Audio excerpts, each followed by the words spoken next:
Let's preview the Thursday night game between the Rams and the 49ers. These two teams met in Week 3. It was a 27-24 Rams victory. And if you recall in that game, there was no Deebo Samuel, there was no George Kittle, and Juwan Jennings went off. For this game, the big story is who's going to be in the backfield for the 49ers, because Isaac Guerendo hurt his foot in the win against the Bears in Week 14. Did not practice as of Tuesday. We'll find out what his Wednesday status is and his game status is for Thursday. But if he's out, we got Patrick Taylor expected to start. So, Robert, give us your thoughts on the running back situations there for the 49ers, because no McCaffrey, no Mason, and now potentially no Guerendo.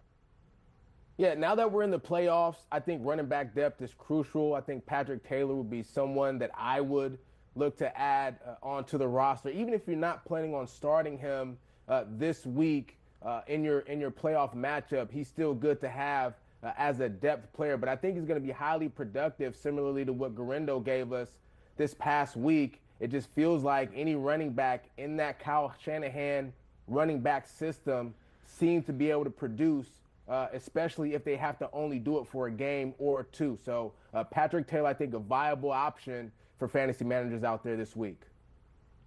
Heath, how do you feel about Brock Purdy? Because it's been a little bit of an up and down stretch for him. Had the shoulder injury, missed the game. Not a great game, clearly, in the snow. Bounces back last week against the Bears. Last time he played the Rams, he was a monster, and that was the Juwan Jennings game when he had 3 touchdowns. But again, there was no Samuel. There was no Kittle. They did have Brandon Ayuk at the time. Is Brock Purdy a number 1 quarterback for you on Thursday night? He's very, very close. And I said this on our podcast this morning, but the difference between QB 8 in my projections and QB 20 in my projections this week is about 1.5 points. So if you're ranked 16th, you're not that much different than the guy ranked 9th. I think I've got Purdy around QB 13.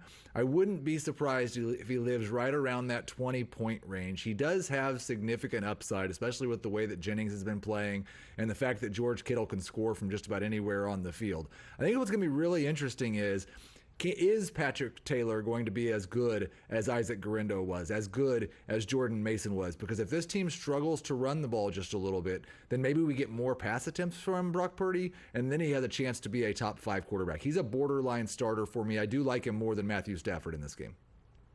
Robert, just real quick before we wrap up the game, Deebo Samuel complaining about his role, wanting the targets. When you see a player talking like this, we always talk, in the fantasy world about the squeaky wheel.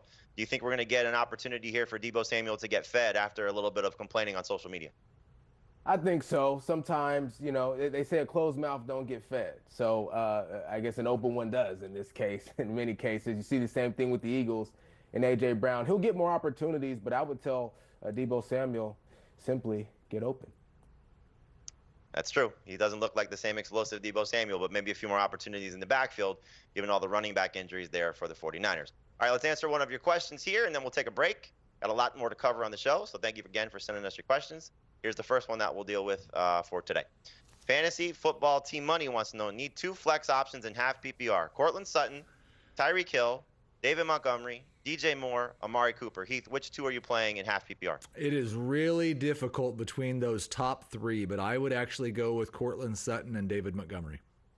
Robert, what Absolutely about you? Agree. Yeah, I agree 100% right there. Yep.